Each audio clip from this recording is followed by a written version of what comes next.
Marcos welcomes new Philippine-European Union security and defense dialogue to address geopolitical challenges. President Marcos welcomed the establishment of the Philippines-European Union Security and Defense Dialogue, which was initiated during the two-day visit of EU High Representative for Foreign Affairs and Security Policy and Vice President of the European Commission Kaja Kallas.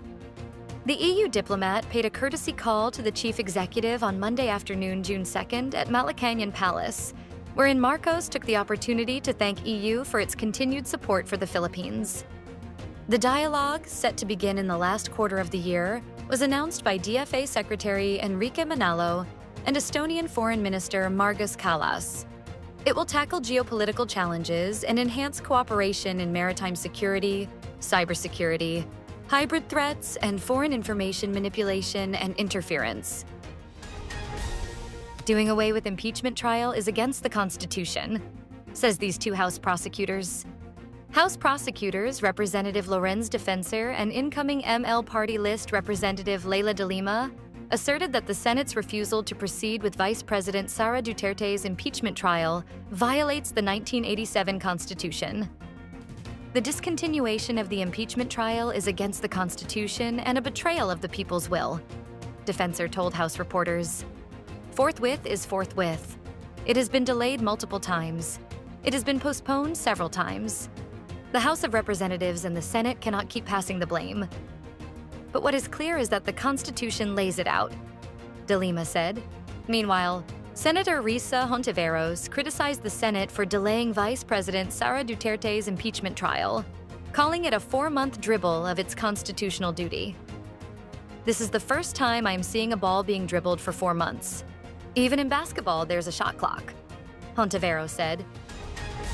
LTO warns of jail time for covering plates while over 5,400 NCAP violators recorded since May 26th. More than 5,400 violators were apprehended in the week-long implementation of No Contact Apprehension Policy, or NCAP, in Metro Manila since May 26th. The Metropolitan Manila Development Authority disclosed on Monday, June 2nd. This developed as the Land Transportation Office warned motorists of up to 2 years imprisonment if they are caught tampering and covering the license plates of their motor vehicles, after the MMDA sought legal offensive assistance against 50 motorists who were caught in the camera covering their license plates.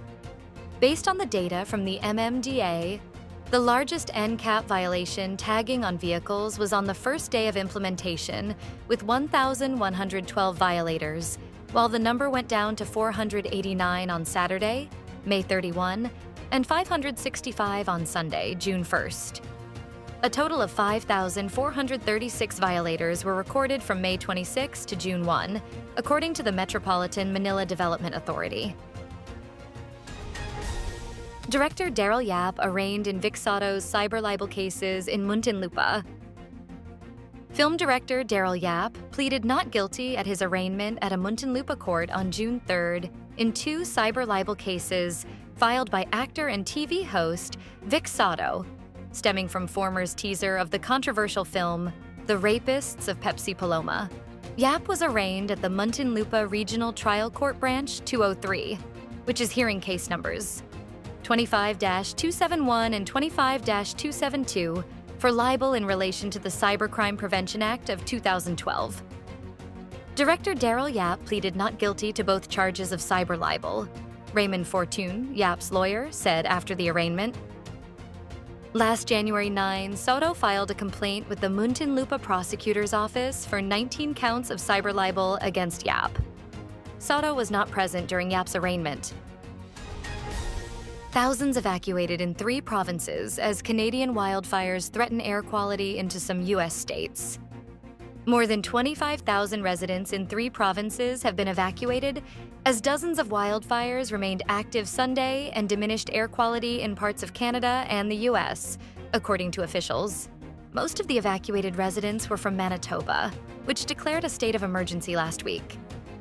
About 17,000 people there were evacuated by Saturday, along with 1,300 in Alberta.